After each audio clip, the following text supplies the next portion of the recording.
So I was watching the X Zone TV channel last night when I was abducted by aliens, and they kept repeating to me over and over again, simultv.com, simultv.com. What's simultv.com? That's what I asked them. They had it written on the side of their UFO. How do you spell that? UFO. No, I mean simultv.com. simultv.com. simultv.com. Right. simultv.com. Interesting that you were abducted by aliens in a simultv.com UFO last night. Oh, yeah? Yeah. Now that you mention it, I remember now last night I was awakened from a deep sleep. My great-grandmother was standing there. She said she'd come from the hereafter to tell me about simultv.com. She even spelled it out for me. simultv.com, sonny boy. simultv.com. simultv.com, sonny boy. Wow. Yeah. Guys, you'll never guess what my psychic guru just told me. simultv.com. Exactly. Are you guys psychic too? Of course. We all know about simultv.com. simultv.com.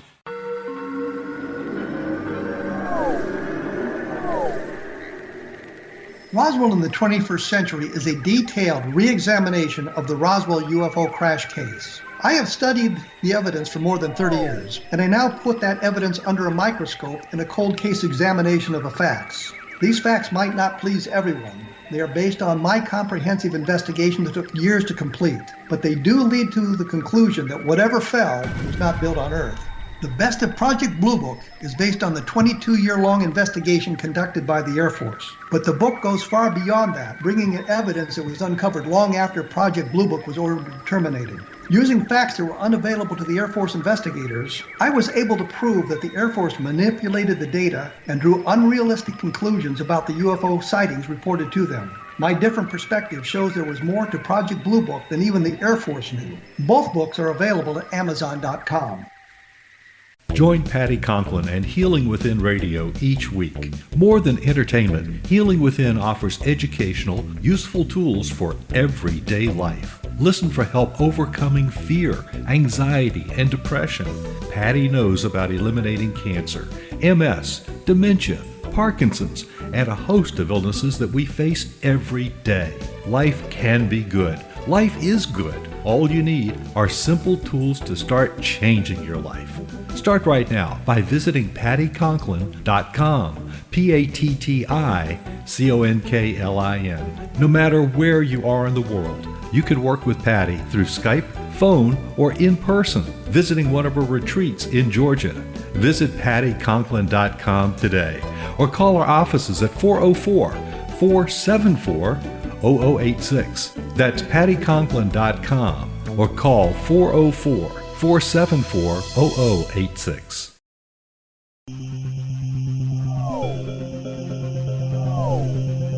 This is A Different Perspective with Kevin Randle.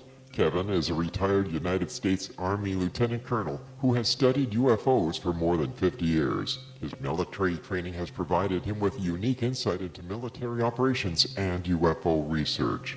Kevin has investigated many of the most mysterious cases and has been consulted for dozens of documentaries and been interviewed on hundreds of radio and television programs about UFOs. Considered to be one of the leading experts on the Roswell UFO Crash, Kevin has written more than 25 books about UFOs, including Roswell in the 21st Century and Encounter in the Desert, a re-examination of the Socorro UFO landing. Now here's the host of A Different Perspective, Kevin Randle. And good afternoon to all of you. This is, in fact, A Different Perspective, and I am, in fact, Kevin Randle.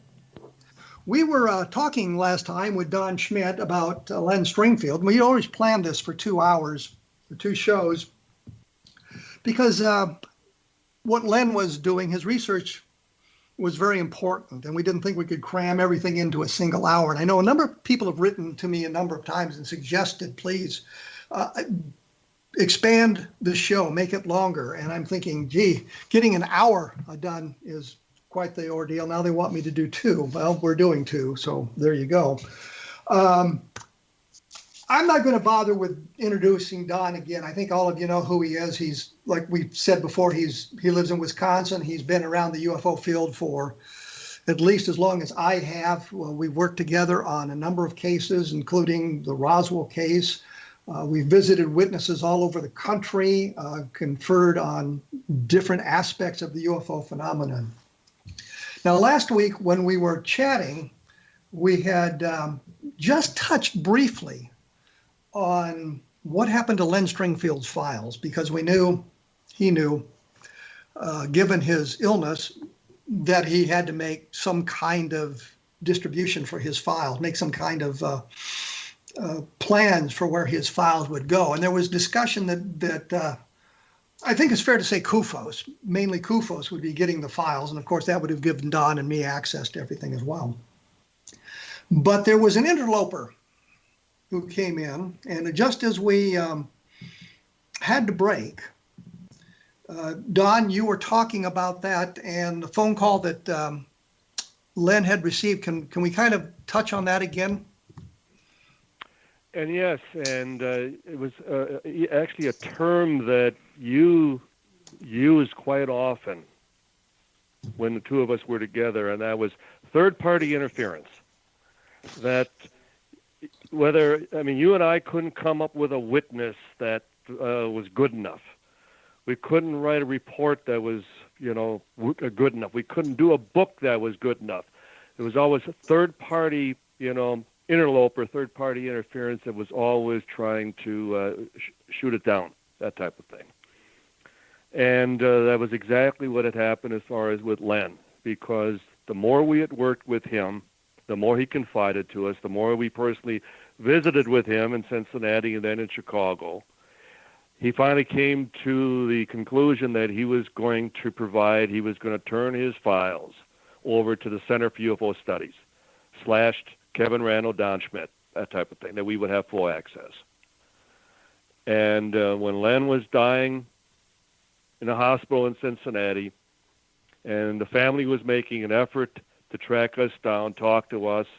I know I was in England at the time, lecturing, and he receives a phone call, unexpected, and the party on the other end, Len, sorry to hear that you're going to be passing on, but you might as well turn your files over to me because they're not going to do you any good any longer. And that was Stanton Friedman.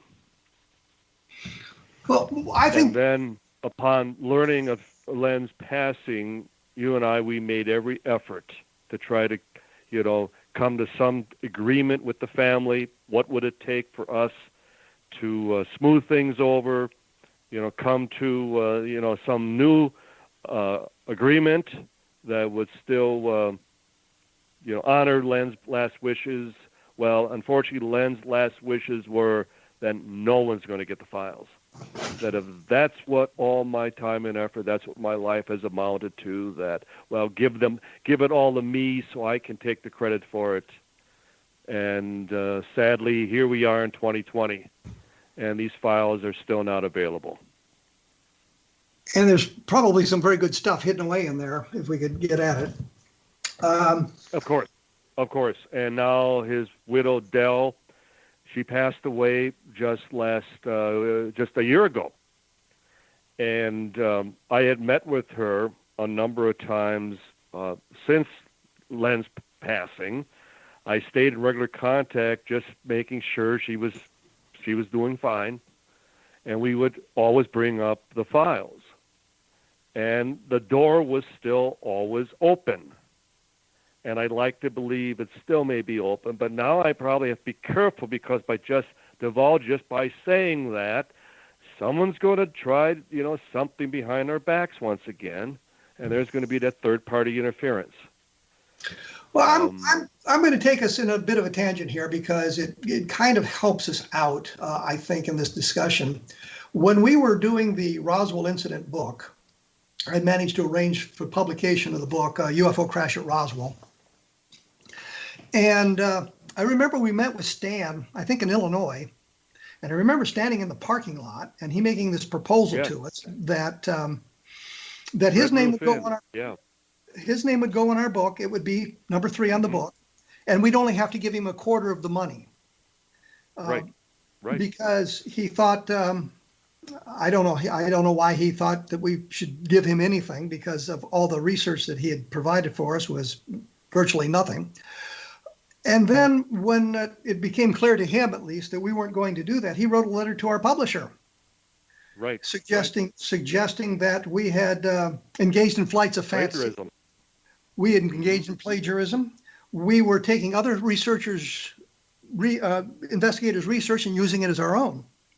All things he did to us. And I spent, I think it was 24 hours on the phone with the lawyers at Avon, and not all at once. Right. Not all in one day, of course. And I remember getting a phone call one afternoon, and I was chatting with him about this. And one of the lawyers finally said to me, "You have tapes of this stuff?"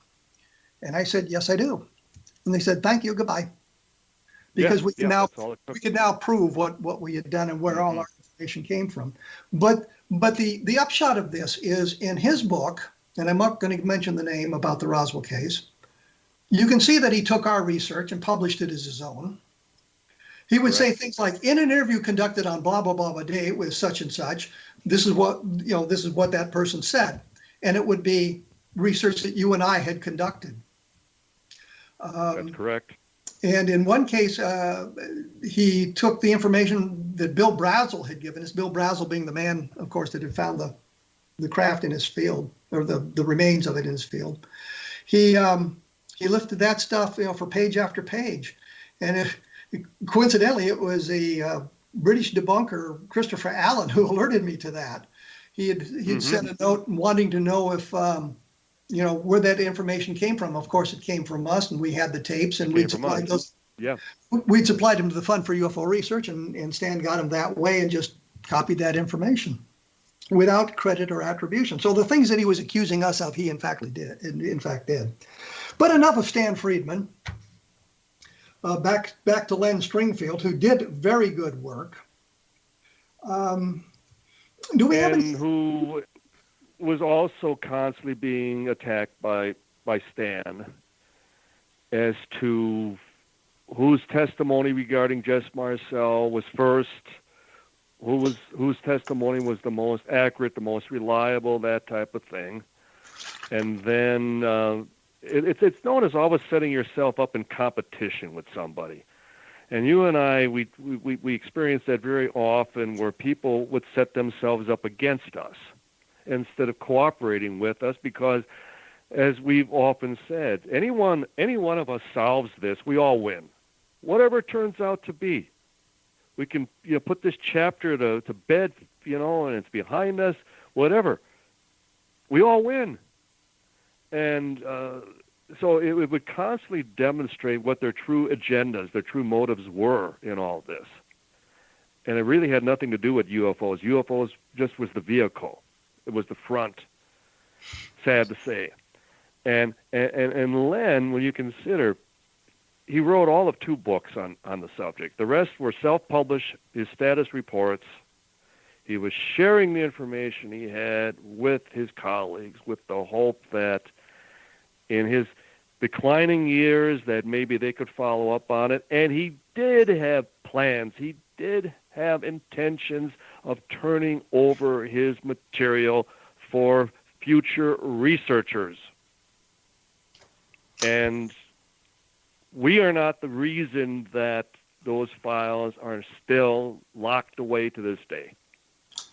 Well, let's take a break here. When we come back, I know Len had some information on possible, body parts of alien creatures and that sort of thing that he mentioned in the status report. So maybe we can talk a little bit about some of that material. Of course.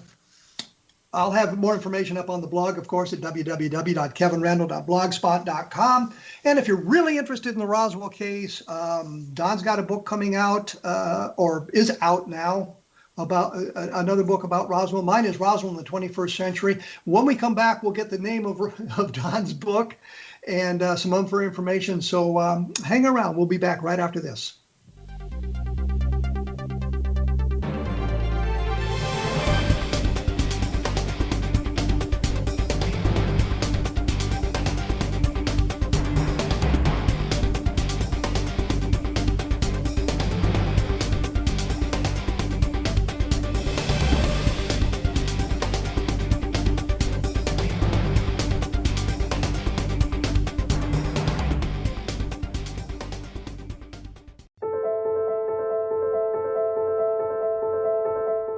Are you looking for psychic services that empower as well as provide accurate information?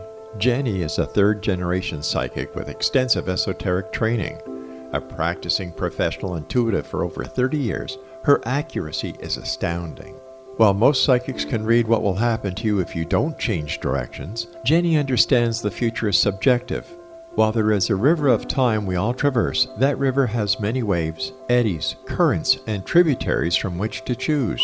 With Jenny as your guide, you can explore the many possible outcomes in the river of time and navigate your course to the one of your liking. Take control of your future. Book your life-changing session with Jenny today at www.gen-e.net. That's www.gen-e.net.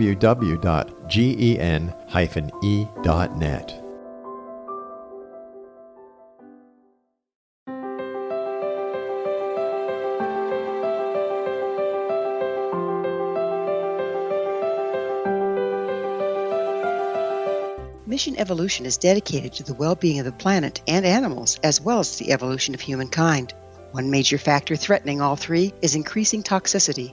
Heavy metals and other environmental toxins are poisoning our bodies, deteriorating our brains, blocking our spiritual connection, and shortening our lives.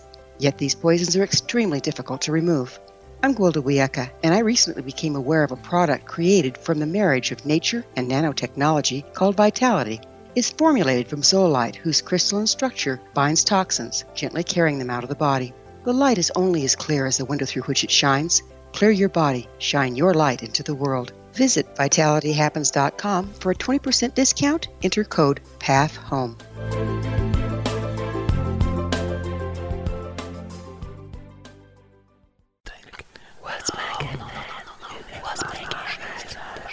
In the mid-1990s, I was approached by a young woman who believed she'd been abducted by alien creatures. In conversations, I began a journey that took me not into the world of interstellar travel, but back through time into past lives. Under hypnotic regression administered by a professional rather than describing abduction, Jenny, as she is called, begins to tell a tale of horror in 19th century London. Her unbelievable past life seems to connect with Jack the Ripper and other monsters of the past. Throughout the session, Jenny provides a rich detail of her past lives that links some of the most horrific killers in history to one another. Using the resources of a university library in the pre-internet's day, I was able to verify some of Jenny's claims. She has knowledge that wasn't readily available to a suburban housewife. Does this prove the reality of her tales? Conversations attempts to answer that and other provocative questions. Conversations is available at Amazon.com.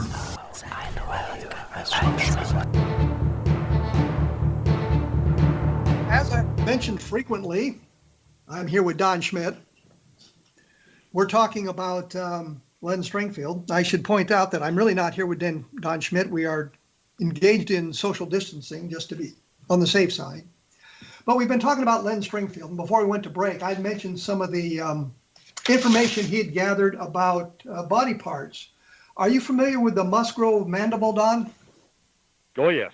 I've talked to John Musgrove on a number of occasions. And as you know, Kevin, we have an actual display at the museum in Roswell.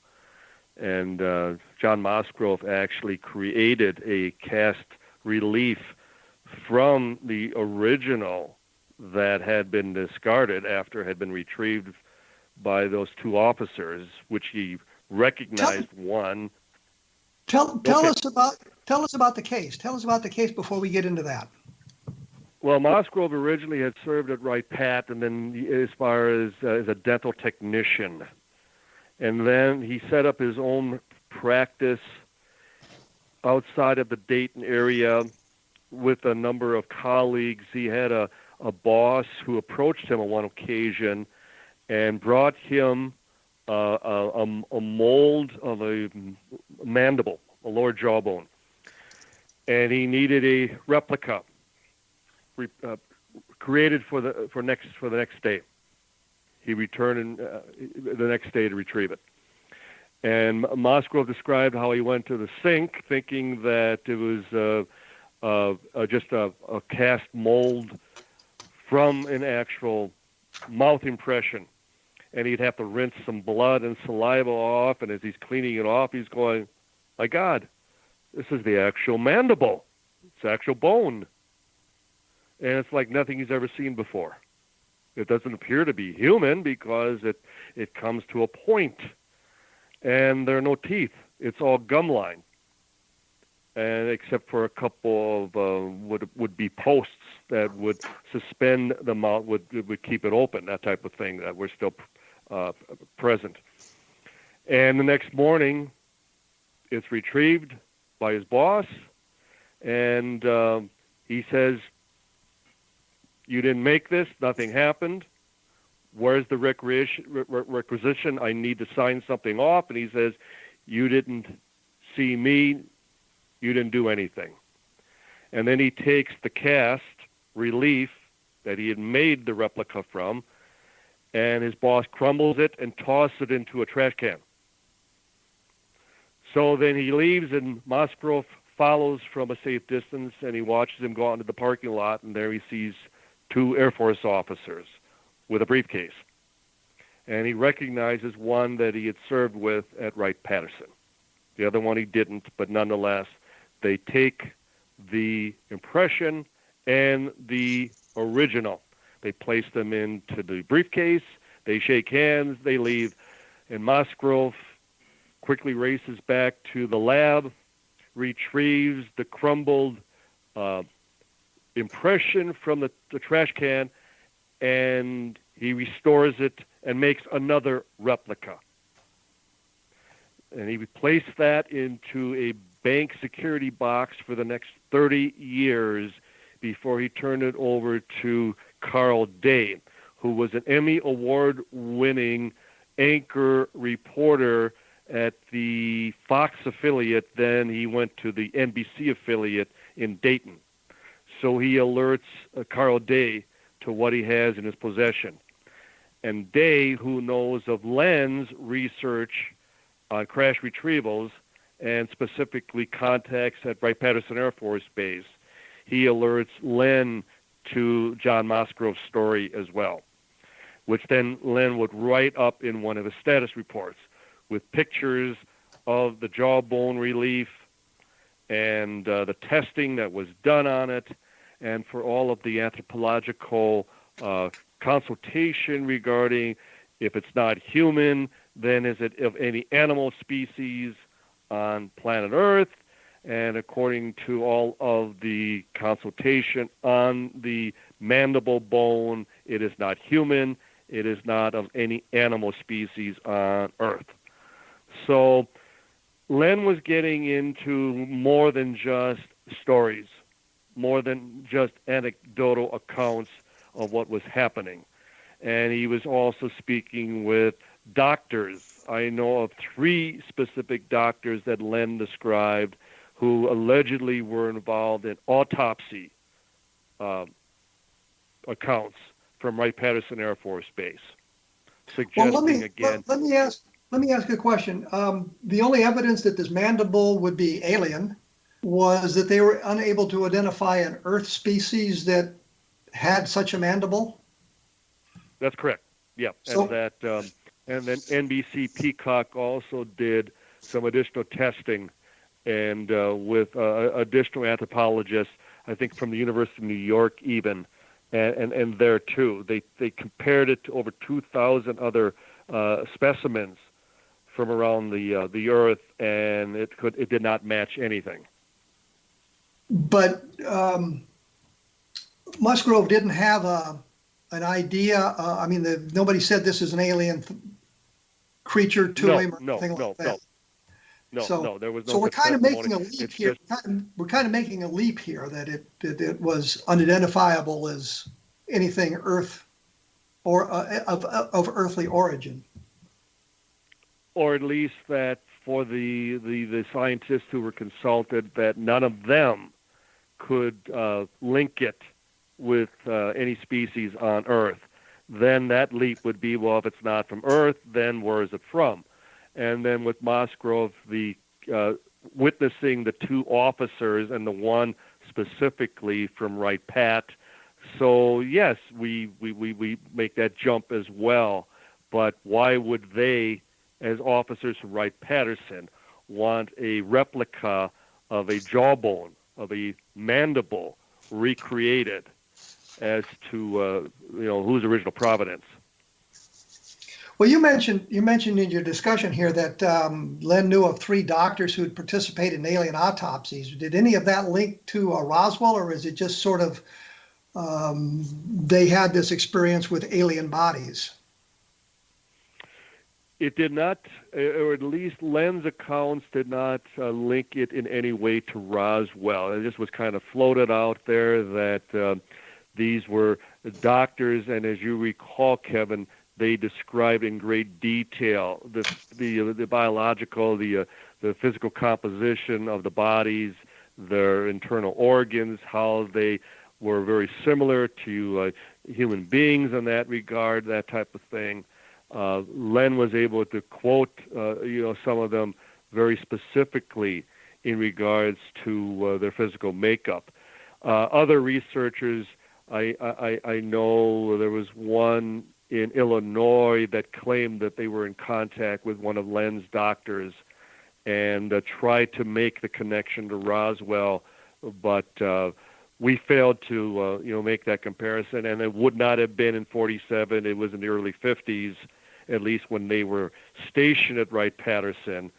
So it doesn't automatically disqualify Roswell, but we've been unable, and I believe that Len ever actually attributed any one source directly to Roswell regarding autopsies.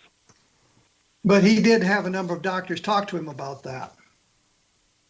So he would claim, yes.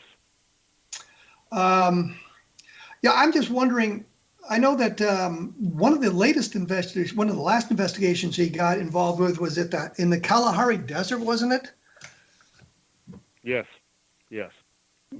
And he was actually quite excited about that because he was promised some additional, he was even promised some government potential source material. And I remember when that just all imploded, it fell apart.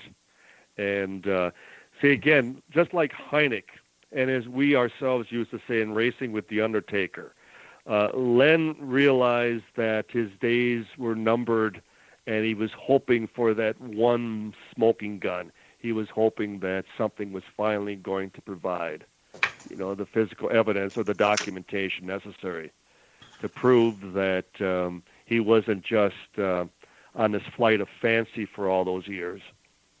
But this Kalahari thing, that was I think he finally determined that was a hoax.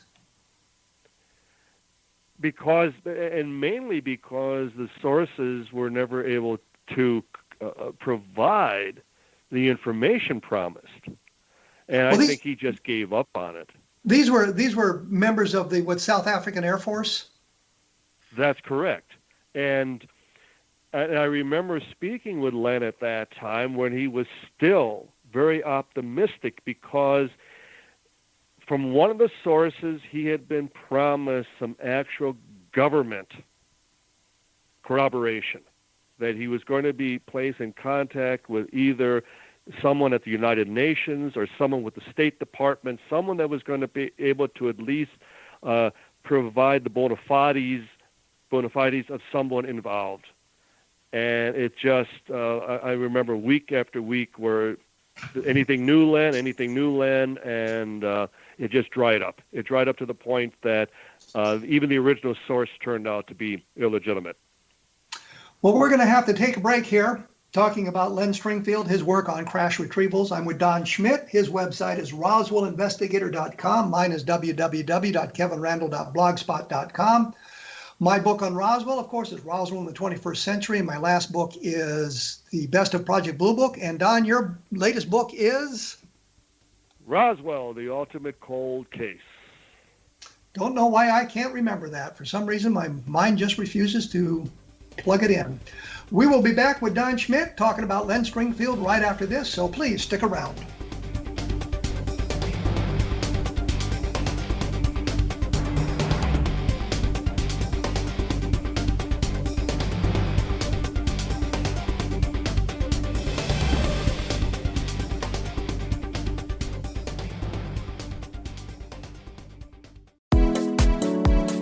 How would your life change if you could develop the business and personal skills that you need in order to make more money? Do you want to learn how to achieve your big life goals faster? Then go to findhiddenmoney.com and get the Goal for It online course. The course teaches you how you can set and achieve your biggest goals while completely overcoming the roadblocks to your goals so that you can realize your dreams and imagine more success. Go to findhiddenmoney.com. If you are looking for a safe, zero-calorie natural option to the harmful artificial sweeteners on the market today, Just Like Sugar is what you're looking for. Just Like Sugar is a wonderful natural alternative for those health-conscious people who choose a calorie-restricted diet with a great, pure, sweet flavor that tastes just like sugar. Just Like Sugar is a great natural option for people suffering from diabetes and may be useful in restricted diet programs where standard sugars are not allowed and does not cause a laxative effect of some other sweeteners. Just Like Sugar comprises a perfect blend of chicory root fiber, natural calcium, natural vitamin C, and Just Like Sugar's sweetness comes from the natural flavors from the peel of the orange. Just Like Sugar is a natural alternative to harmful artificial sweeteners and will change the way that you believe all natural sweetener products taste. Just Like Sugar is available at your local Whole Foods markets, Wild Oats markets, Henry's, Sun Harvest, and many other fine natural food stores in the U.S., Canada, and worldwide. Audience. If you have seen a UFO, had a close encounter, seen a ghost, Bigfoot, lake monster, or a story that you would like to share or have investigated, contact me, Rob McConnell, by sending me your email to xzone@xzoneradiotv.com, or you can call toll-free 1-800-610-7035, extension 143, and on Skype, Xzone Radio TV. For more information on the Xzone Radio TV show with yours truly, Rob McConnell, visit www.xzoneradiotv.com or www.xzonetvchannel.com or simultv.com and xzbn.net. Until next we meet here in the X-Zone from our broadcast center and studios in Hamilton, Ontario, Canada, always remember, X-Zone Nation, keep your eyes to the sky and your heart in the light.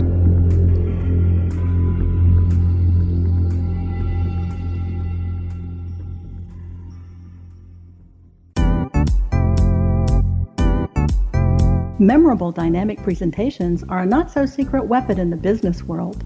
Do you have a powerful message that must be shared, but you haven't found a way to deliver that message? Do you want to be known as a top public speaker who gets amazing results? Are you ready to create and deliver your powerful message? Thomas Hides can help you create and deliver your speech to get the results you desire. Visit iconquality.com.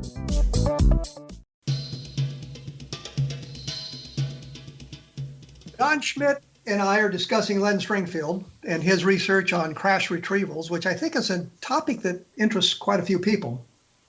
And as I said, I've got a number of questions people have sent there.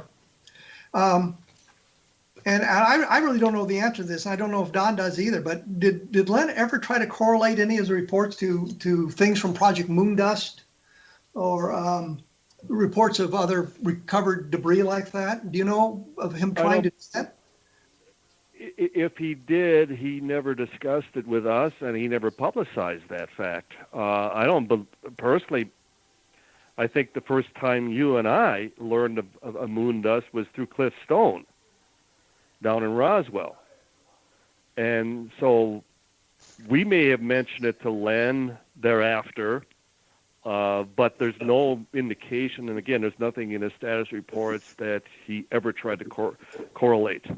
Well, I think the problem is Moondust didn't really surface until 1985 when Robert Todd got that document dumped from the State Department that had Moondust in it. I actually found four reports in Project Blue Book that said Moondust on them. Mm-hmm. But I think before we got any of the additional information, some of the important information about where these things would have happened, Len had passed away, so there wasn't really an opportunity for him to look for any correlations between Moondust and crash retrievals. I don't know that he would have even. I don't know that he would have even bothered, because I don't believe, again, that he was that much into documents or he was a people. He was very social in that regard. That's why he was always so good to the two of us, Kevin, and that, you could sit with him and it was like being with a father figure in many respects. And that's why I like to believe that he felt the same about us, and that was the reason that he finally decided that he was going to entrust us with all those confidential names that he had protected for all that time, for 20 years. And we finally, fell into his good graces in that regard. Now, that's also keeping in mind that Hynek, of all people, tried and then failed to gain, Len's trust in turning over the names of all these cases for all that time. And as you remember, when Hynek tried to bring in even a third party, well, Len, if you don't trust me, what if I bring in a third party, someone that is beyond reproach, somebody that, a national hero, somebody that, you'll have to just respect just on the face of who he actually is. And it was none other than Neil Armstrong. And then the agreement would have had, provided Dr. Hynek, Alan Hynek, and Neil Armstrong with the source information, with the names of these potential witnesses, but that they would meet and that they would still have to keep them confidential between the three of them, and that then Armstrong and Hynek could follow up at their convenience on some of these cases, but with Len's full knowledge as to who they were talking to, and to ensure that the witness was privy to the fact that Len was divulging their contact information. Do you think that Len might have been?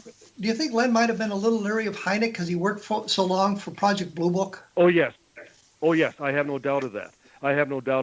When we had the QPOS conference at the Midland Hotel in 1981, and when we stood outside, when Hynek was meeting with Springfield in his hotel room, and we stood outside in the hallway, and you could even hear the conversation becoming heated at times.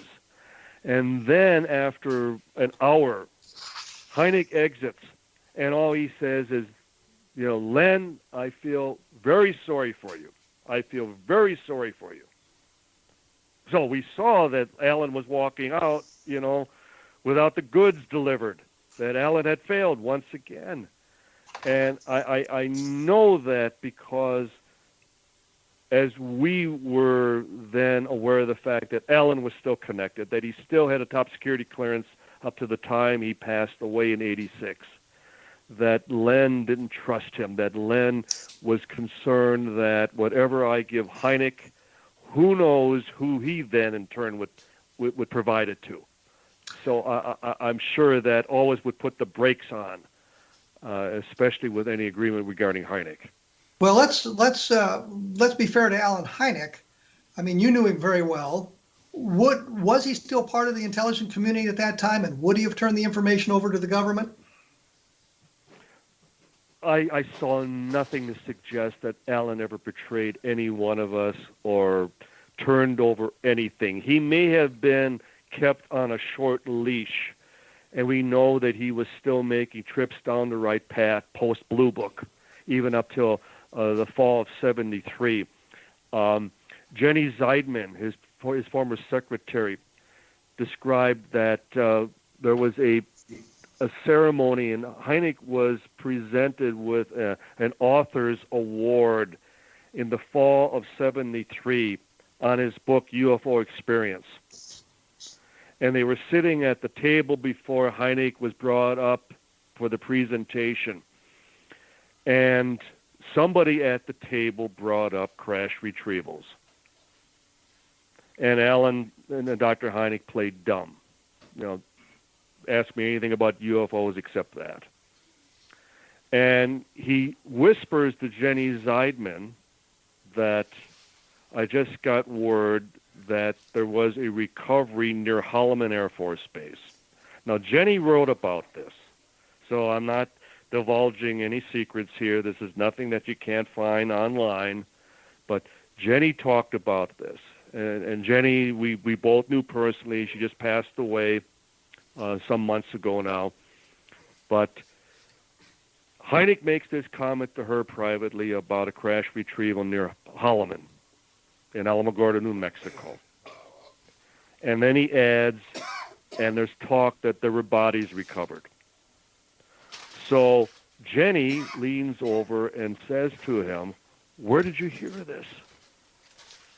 And Hynek takes a piece of paper and he scribbles down a note and he slides it over to her.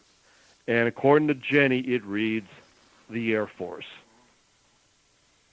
Well, then Jenny is scrambling for her own piece of paper, and she then writes out, "Can you tell me any more about this?" And then Hynek comments, "I've already told you more than I should have." And it never came up again.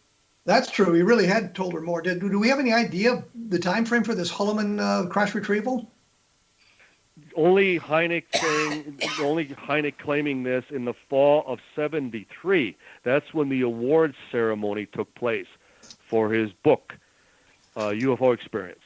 It was honoring authors in Ohio, and as we both know, Hynek started out heading the astronomy department at Ohio State in Columbus, Ohio.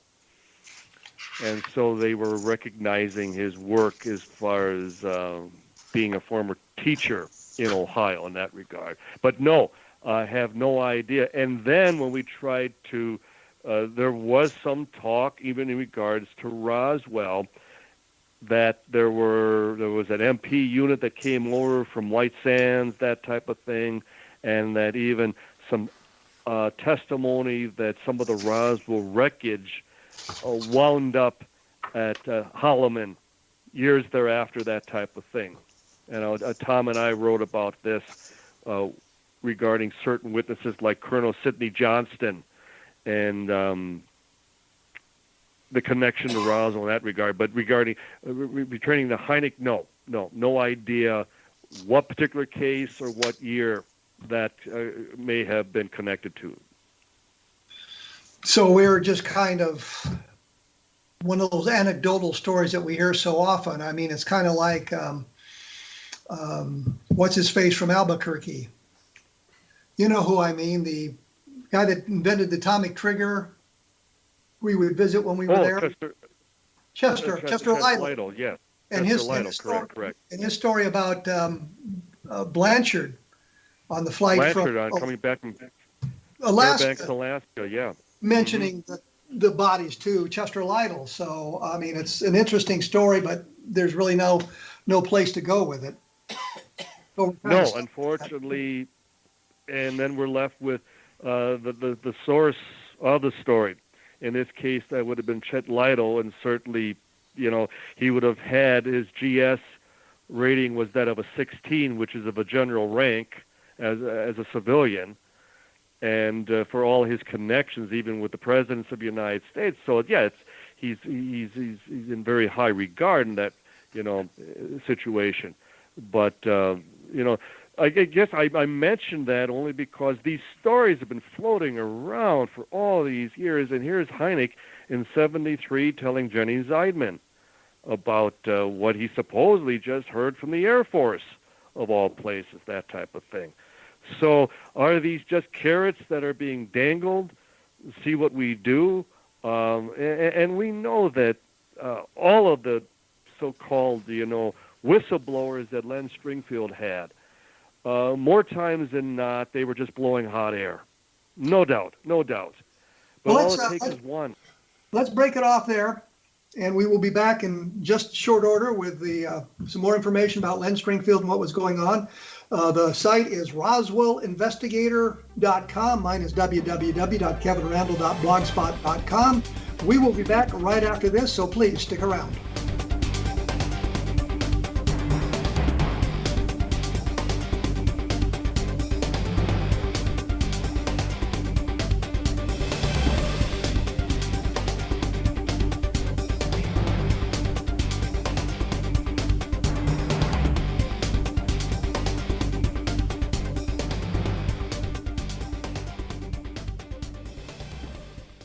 was watching the X Zone TV channel last night when I was abducted by aliens, and they kept repeating to me over and over again, simultv.com, simultv.com. What's simultv.com? That's what I asked them. They had it written on the side of their UFO. How do you spell that? UFO. No, I mean simultv.com. simultv.com. simultv.com. Right. simultv.com. Interesting that you were abducted by aliens in a simultv.com UFO last night. Oh, yeah? Yeah. Now that you mention it, I remember now last night I was awakened from a deep sleep. My great-grandmother was standing there. She said she come from the hereafter to tell me about simultv.com. She even spelled it out for me. simultv.com, sonny boy. simultv.com. simultv.com, sonny boy. Wow. Yeah. Guys, you'll never guess what my psychic guru just told me. simultv.com. Exactly. Are you guys psychic too? Of course. We all know about simultv.com. simultv.com.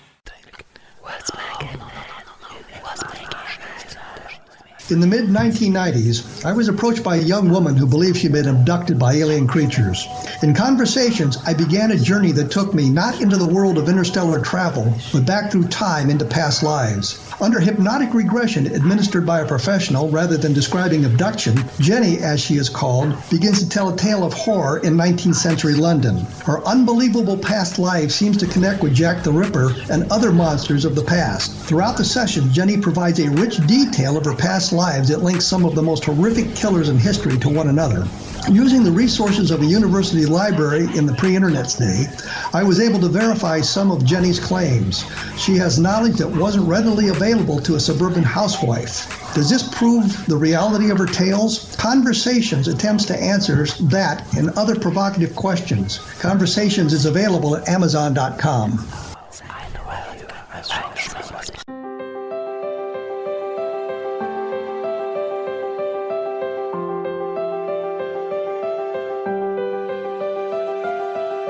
Mission Evolution is dedicated to the well-being of the planet and animals, as well as the evolution of humankind.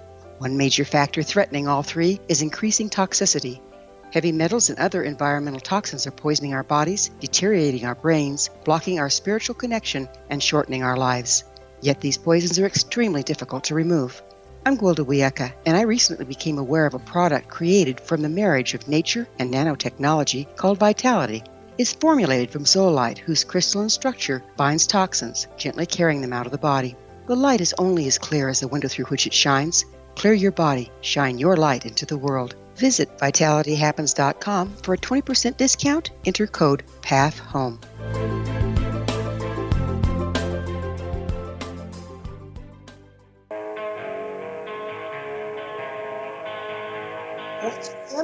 I am here with Don Schmitt. We're talking Len Springfield. We're talking UFOs. And a question came up. We have been talking about John Musgrove and the mandible earlier in the program. And the question came up, was any DNA done on the thing? Was there an opportunity to do any of that kind of research? According to Musgrove, it appeared, and when he took it to the sink after it had first been delivered to the lab, and thinking that he was going to be rinsing off this mold to then make the replica, and seeing that it was actual bone, one of the things that he said was that it was already quite aged. It had already hardened and petrified to some degree. So it appeared to already be some years old, where that in itself appeared unusual. Why am I making a relief of something that is already some years, beyond the need to, do any dental work or anything for that matter? And so there was nothing that he mentioned as to saliva, blood, that type of thing. One of the things I didn't mention was that when it was retrieved the next day by his boss, and he then followed from some distance from the fourth floor down to the front lobby where he watched then the delivery out in the parking lot with the two Air Force officers. One of the things that struck Musgrove as unusual was that the hallways were vacant, that normally there would be all types of traffic, doctors, nurses, other people working within that clinic. And it was as though the building had been evacuated for whatever reason. So Musgrove also felt that was unusual for the time of day, the circumstances surrounding this entire, kind of weird, assignment on his part, and then it was delivered to. There was no idea where this thing was recovered, where it came from. It was just this bone here, make a duplicate. That's right, and that he did witness the delivery to the two officers from, and he recognized, he said that he recognized the one from Wright-Patterson Air Force Base. And this is just outside of Dayton, Ohio. So it's not like it was even, another state. It was right there within that community. Well, let's take a look at one of the things that bothered me in the questions that were submitted. And this idea that Len Stringfield was some kind of a liar or a trickster. Mm-hmm. And I know we touched on that on the earlier program, but I just wanted to revisit this because I could see nothing in Len's background, in our interactions, that would suggest he was a liar. I got somebody who was very enthusiastic about UFOs. He had his own UFO sighting near Iwo Jima, as a matter of fact. And he'd served on the same island in the Pacific as Jesse Marcel Sr., but in different units, both the intelligence, but in different units, so they never crossed paths in the Pacific. And I'm thinking, if you tell me a lie and I believe it and I repeat it, then I'm not a liar.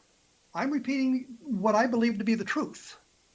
And I think that if you're labeling Len a liar, you're taking it to the point where he received the information, he wanted to share it with his colleagues to see if there was a way to corroborate it, but that doesn't make him a liar. No, of course not. And anyone can investigate the circumstances surrounding the 1978 MUFON Symposium in Dayton, where he went public with information that he had accumulated basically within the previous year, because it was when his book came out as far as Situation Red, the UFO Siege in 1977. That's when he first started getting, these witnesses that came forward, and why he was singled out. I don't know that he even, grasped what he was about to become. But because he was already being threatened, because he was already getting to something so controversial, even, amongst his own colleagues, it took a lot of courage on his part. And Kevin, you remember when we would ask him, did we feel that he was still being watched? Did he feel as though his phone was still tapped? Did we feel that he was concerned for the well-being, the safety of his own family, his wife Dell, for example? And it was in his eyes. You saw that. He was very concerned that if he just said or did the wrong thing, that his life was going to be in jeopardy. His family was going to be threatened in some way.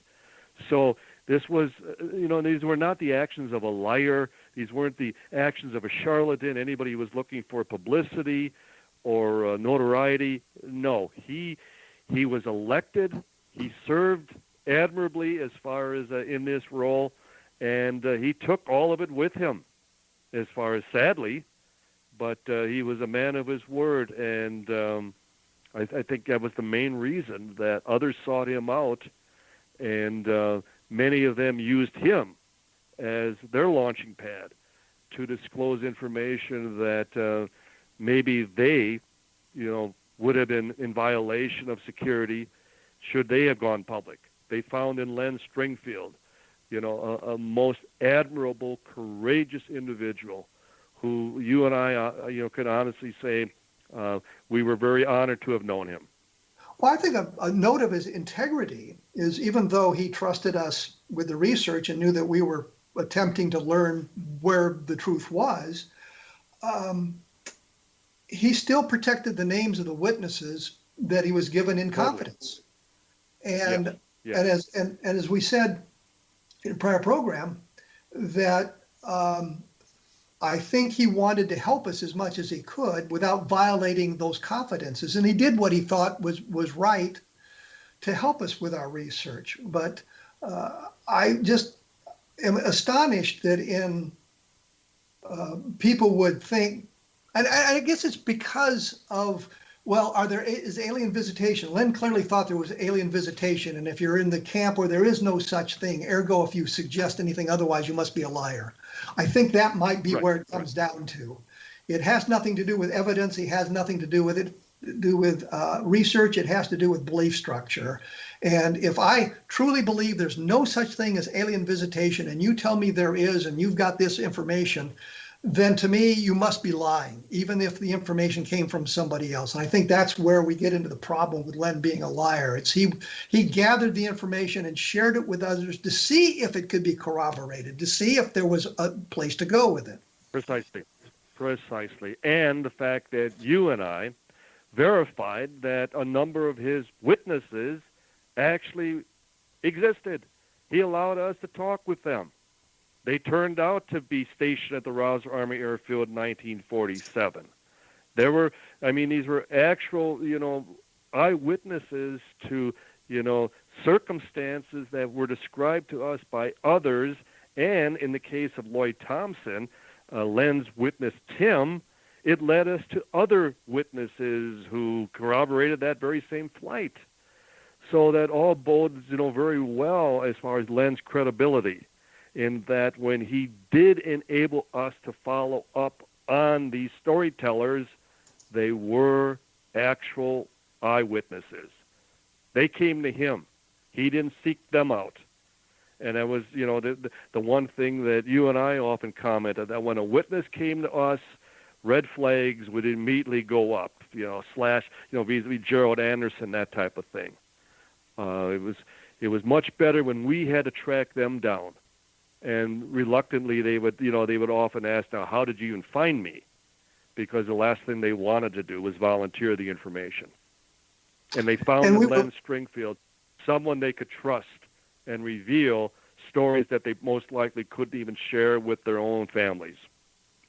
And we were lucky with the Roswell case that they had that yearbook that was made in 1947, which gave us 1,500 names. Precisely. So what a godsend. Yeah. Yeah, absolutely, that we had something like that. Don, don't know what to tell you. We're out of time. We've done the best we could on such short. I think Len would be very pleased. Tell me a little bit about your book that just came out. Just quickly, well, your book. Quickly. We present it as a day in court. In other words, our opening statement, our evidentiary, our best witnesses, and then our closing arguments. In other words, Roswell's day in court, so to speak. And that's available now, even as we speak. Barnes & Noble, all fine bookstores, and certainly Amazon.com. Yes. Well, Don, thank you very much for taking this time to chat with us today. We appreciate your insights into Len Stringfield. I hope people have gotten out of the program what they hope to get. And we'll have to chat again soon. I appreciate the opportunity, and of course we will. Thank you, Kevin. Thank you. Once again, it's the RoswellInvestigator.com. Take a look for the books, Don Schmitt, Tom Carey at Amazon.com. Look for mine at Amazon.com. The Best of Project Blue Book is the most recent book, and it has information about the LEN case that Robert Schaefer and I talked about in the past few weeks, so you can get some more information that way. My blog is www.kevinrandle.blogspot.com. I will have additional information posted there, or links to some additional information for those of you who'd like to hear it. And we will be talking about UFOs. We will be talking about other types of the paranormal here, especially look at the xzbn.net for any listings on the paranormal that you might find.